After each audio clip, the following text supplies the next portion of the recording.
NSM moment YouTube ಚಾನಲ್ಗೆ ನಿಮಗೆಲ್ಲ ಸ್ವಾಗತ ಮಾರಾರೆ. ಇವತ್ತೊಂದು ಒಳ್ಳೆ ಸುಕ್ಕ ಮಾಡುವ, ಮಂಗಳೂರು ಸ್ಟೈಲಲ್ಲಿ ಮಂಗಳೂರು ಭಾಷೆ ಮಾತಾಡಿಕೊಂಡು ಒಂದು ಒಳ್ಳೆ ಸುಕ್ಕ ಮಾಡುವ. ಅಲ್ಲ, ಮಂಗಳೂರು ಭಾಷೆ ಎಷ್ಟು ಚೆಂದ ಉಂಟಲ್ಲ ಮಾತಾಡಲಿಕ್ಕೆ. ಒಂದು 100-150 ಗ್ರಾಮು ಬ್ಯಾಡಗಿ ಮೆಣಸಿಗೆ ತೆಗೆದುಕೊಳ್ಳುವ. ಅದಾದ ನಂತರ ಕಾಳು ಮೆಣಸು ತೆಗೆದುಕೊಳ್ಳುವ, 2 ಸ್ಪೂನು ಕಾಳು ಮೆಣಸು, ಸ್ವಲ್ಪ ಮೆಂತ್ಯ, ಒಂದು ಅರ್ಧ ಸ್ಪೂನು ಜೀರಿಗೆ, ಒಂದು 10 ಲವಂಗ, ಒಂದು 3 ಏಲಕ್ಕಿಕಾಯಿ, ಒಂದು ಸೋಂಪ, ಒಂದು ಅರ್ಧ ಸ್ಪೂನು ಸೋಂಪ, ಮತ್ತು ಕಲ್ಲುವ ಒಂದು ಸ್ವಲ್ಪ, ಒಂದು 2-3 ಎಷ್ಟೆಳು ತೆಗೆದುಕೊಳ್ಳುವ. ಆಮೇಲೆ ಕಸ್ತೂರಿ ಮೆಂತ್ಯ ಸ್ವಲ್ಪ, ಆಮೇಲೆ ಚಕ್ಕೆ ತೆಗೆದುಕೊಳ್ಳುವ, ಒಂದು 8 ಚಿಕ್ಕದು ಚಕ್ಕೆ ತೆಗೆದುಕೊಳ್ಳುವ. ಅದಾದ ನಂತರ ಸ್ವಲ್ಪ ಕರಿಬೇವು, ಒಂದು 8-10 ಕರಿಬೇವು ತೆಗೆದುಕೊಳ್ಳುವ ಎಲೆಯನ್ನು. ಆಮೇಲೆ ಸ್ವಲ್ಪ ಒಂದು ಬೆಳ್ಳುಳ್ಳಿ ತೆಗೆದು ಸೈಡಲ್ಲಿಡುವ. ಇದು ಕೊನೆಗೆ ಬರ್ತದೆ ಯೂಸ್ಗೆ. ಇದು ಸ್ವಲ್ಪ ಧನಿಯಾ ಬೀಜಗಳನ್ನು ತೆಗೆದುಕೊಳ್ಳುವ. ಧನಿಯಾ ಬೀಜ ಒಂದು ಸ್ವಲ್ಪ, ಒಂದು 50 ಗ್ರಾಮ್ ತೆಗೆದುಕೊಳ್ಳುವ. ಈ ಮಿಕ್ಸಿಗೆ ನಾನು ಒಂದು 4 ಬೆಳ್ಳುಳ್ಳಿ ಹಾಕಿದ್ದೇನೆ, ಸ್ವಲ್ಪ ಶುಂಠಿ ಹಾಕಿದ್ದೇನೆ. ಇದನ್ನು ಈಗ ಪೇಸ್ಟ್ ಮಾಡುವ ಫಸ್ಟು. ಈಗ ಈ ಥರ ಪೇಸ್ಟನ್ನು ಮಾಡಿ ಚೆನ್ನಾಗಿ ರುಬ್ಬಿ ಇದನ್ನು ತೆಗೆದು ಸೈಡಲ್ಲಿ ಇಟ್ಟುಕೊಳ್ಳುವ ಈ ರೀತಿ. ಆ ನಂತರ ಒಂದು 4 ಈರುಳ್ಳಿ ತೆಗೆದುಕೊಳ್ಳುವ. ಈರುಳ್ಳಿ ತೆಗೆದುಕೊಳ್ಳಿದ್ದು ಸಣ್ಣಗೆ ಹಚ್ಚಿ ಈ ಚಿಕನನ್ನು ಫಸ್ಟು ಒಗ್ಗರಣೆ ಹಾಕುವ. ಈ ಚಿಕನನ್ನು ಸ್ವಲ್ಪ ಎಣ್ಣೆ ಹಾಕುವ. ನಾವು ಯೂಸ್ ಮಾಡೋದು ಕೊಬ್ಬರಿ ಎಣ್ಣೆ, ಭಾರಿ ಪರಿಮಳ ಉಂಟು ಇದು. ಇದನ್ನು ಹಾಕುವ, ಗಾಣದ ಎಣ್ಣೆ ಇದನ್ನು ಹಾಕುವ.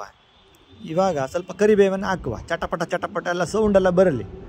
ಅದಾದ ನಂತರ ಸ್ವಲ್ಪ ಈರುಳ್ಳಿನ ಹಾಕುವ, ಹಚ್ಚಿಟ್ಟಿದ್ದಲ್ವ ಈರುಳ್ಳಿ, ಅದನ್ನು ಹಾಕುವ. ಇದನ್ನು ಹಾಕಿ ತುಂಬ ಜಾಸ್ತಿ ಬೇಡ, ಸ್ವಲ್ಪ ಫ್ರೈ ಮಾಡುವ. ಫ್ರೈಯನ್ನು ಮಾಡಿ ಚೆನ್ನಾಗಿ ನಂತರ ತೊಳೆದಿರುವ ಚಿಕನನ್ನು ಇದಕ್ಕೆ ಹಾಕುವ. ಇದು ಟೈಸನ್ನು ಚಿಕನ್ನು, ಗಿರಿರಾಜ ಕೋಳಿದು. ಸ್ವಲ್ಪ ಬೇಯಲಿಕ್ಕೆ ಲೇಟ್ ಆಗ್ತದೆ. ಇದು 1 ಗಂಟೆ ಬೇಯಿಸಬೇಕಾಗ್ತದೆ. ಇದಕ್ಕೆ ನೀರು ಏನು ಹಾಕಬೇಕಾಗಿಲ್ಲ, ಅದೇ ಬೇಯ್ತದೆ. ನೀರೆಲ್ಲ ಬಿಟ್ಟು ಅದೇ ಬೇಯ್ತದೆ. ಇದಕ್ಕೆ ಸ್ವಲ್ಪ ಇವಾಗ ಅರಿಶಿಣವನ್ನು ಹಾಕುವ, 1 ಸ್ಪೂನು ಅರಿಶಿಣವನ್ನು ಹಾಕುವ. ಚೆನ್ನಾಗಿ ಮಿಕ್ಸ್ ಮಾಡಿ ಸ್ವಲ್ಪ ಉಪ್ಪನ್ನು ಹಾಕುವ. ಸ್ಟಾರ್ಟಿಂಗ್ಗೆ ಉಪ್ಪನ್ನು ಹಾಕುವ. ಉಪ್ಪನ್ನು ಹಾಕಿದರೆ ಕೆಲಸ ಮುಗಿಯಿತು. ಇದು ಸ್ವಲ್ಪ ಚೆನ್ನಾಗಿ ಬೇಯಲಿ, ಅದೇ ಸೈಡ್ ಇಡುವ. ಈಗ ನಾನು ಏನು ಮಸಾಲೆ ಐಟಮನ್ನು ಹೇಳಿದ್ದೇನೆ ಅದನ್ನೆಲ್ಲ ಒಂದು ಪಾನ್ ತಗೊಂಡು ಈ ಥರ ಅದನ್ನು ಉರಿಯುವ. ತುಂಬ ಜಾಸ್ತಿ ಬೇಡ, ನಿಧಾನಕ್ಕೆ ಉರಿಯುವ. ಎಲ್ಲವನ್ನು ಉರಿಬೇಕು. ಅದು ಯಾವುದು ಎಣ್ಣೆನ ಹಾಕಂಗಿಲ್ಲ, ಹಾಗೆ ಉರಿಯುವ. ಕೊನೆಯಲ್ಲಿ ಧನಿಯಾ ಬೀಜಕ್ಕೆ ಮತ್ತು ಮೆಣಸಿನಕಾಯಿಗೆ ಮಾತ್ರ ಸ್ವಲ್ಪ ಎಣ್ಣೆ ಹಾಕಿ ಉರಿಯುವ. ಅದನ್ನು ಬಿಟ್ಟರೆ ಎಲ್ಲ ಹಾಗೆ ಡ್ರೈ ಆಗಿ ಉರಿಯುವ. ಉರಿದು ಇದನ್ನೆಲ್ಲ ಮಿಕ್ಸಿಯಲ್ಲಿ ರುಬ್ಬಬೇಕಾಗ್ತದೆ.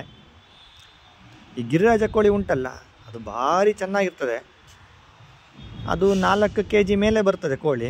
ಸ್ವಲ್ಪ ಗಟ್ಟಿ ಕೋಳಿ. ಆದರೆ ಈ ಬಾಯ್ಲರ್ ಕೋಳಿಗೆಲ್ಲ ಕಂಪೇರ್ ಮಾಡಿದರೆ ಇದು ತುಂಬ ಒಳ್ಳೆಯದು. ಗಿರಿರಾಜ ಮಂಗಳೂರು ಕರಾವಳಿ ಸೈಡಲ್ಲೆಲ್ಲ ಭಾರಿ ಫೇಮಸ್ ಇದೆ ಇದು. ನಮ್ಮ ಮಲೆನಾಡು ಭಾಗದಲ್ಲೂ ಗಿರಿರಾಜನ್ನು ತುಂಬ ತಿಂತಾರೆ. ಇಲ್ಲಿ ಬೆಂಗಳೂರವರು ಅದನ್ನು ತಿನ್ನಲ್ಲ, ಸ್ವಲ್ಪ ಕಡಿಮೆ. ಎಲ್ಲ ಬಾಯ್ಲರ್ ತಿಂತಾರೆ. ಬಾಯ್ಲರೆಲ್ಲ ಇಂಜೆಕ್ಷನ್ ಉಂಟಲ್ಲ, ಜಾಸ್ತಿ ಇದೆ ಬಾಯ್ಲರಲ್ಲಿ. ನೋಡಿ, ಈ ಥರ ಧನಿಯಾ ಬೀಜವನ್ನು ಸ್ವಲ್ಪ ಎಣ್ಣೆ ಹಾಕ್ಬಿಟ್ಟು ಉರಿಯುವ. ಚಿಕನ್ನು ಬೇಯ್ತಾ ಇದೆ, ಅದು ಬೇಯಲಿ.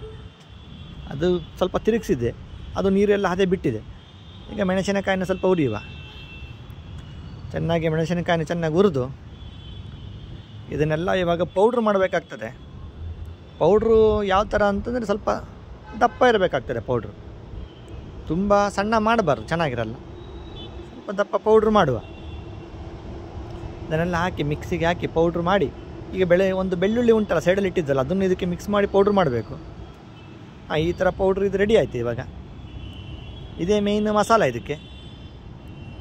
ಈ ಪೌಡ್ರ್ ಆದಮೇಲೆ ಇದನ್ನು ಚಿಕನ್ ಬೆಂದಿದೆ, ಇವಾಗ 1 ಗಂಟೆ ಆಯಿತು ಬೆಂದಿದೆ. ಈ ಚೆನ್ನಾಗಿ ಇದನ್ನು ಹಾಕಿ ಈ ರುಬ್ಬಿರುವಂಥದ್ದೆಲ್ಲ ಹಾಕಿ, ಅದು ಡ್ರೈ, ಅದಕ್ಕೂ ನೀರು ಮಿಕ್ಸ್ ಮಾಡಿ ರುಬ್ಬುವಾಗಿಲ್ಲ, ಎಲ್ಲ ಡ್ರೈಯಲ್ಲೇ ರುಬ್ಬಬೇಕಾಗ್ತದೆ.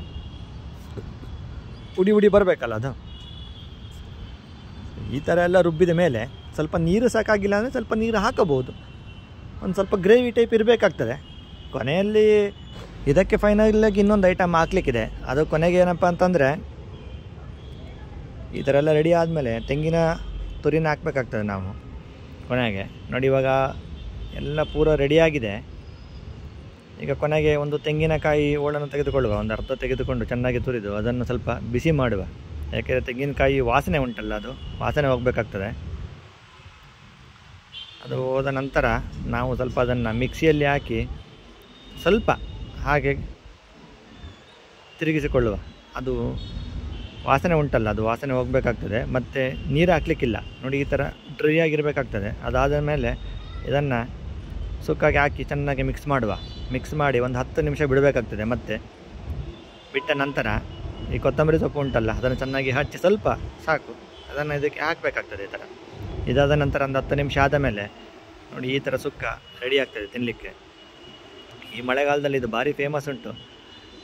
ಸ್ವಲ್ಪ ಸ್ಪೈಸಿ ಇರ್ತದೆ, ಆದರೆ ಮಳೆಗಾಲಕ್ಕೆ ತುಂಬ ಒಳ್ಳೆಯದುಂಟು. ಇದು ಸ್ಪೈಸಿ ಇರಬೇಕಾಗ್ತದೆ. ಈ ಥರ ಸುಕ್ಕ ರೆಡಿ. ವಿಡಿಯೋ ಇಷ್ಟ ಆಗಿದರೆ ಲೈಕ್ ಮಾಡಿ, ಶೇರ್ ಮಾಡಿ, ಚಾನಲ್ನ ಸಬ್ಸ್ಕ್ರೈಬ್ ಮಾಡಿ.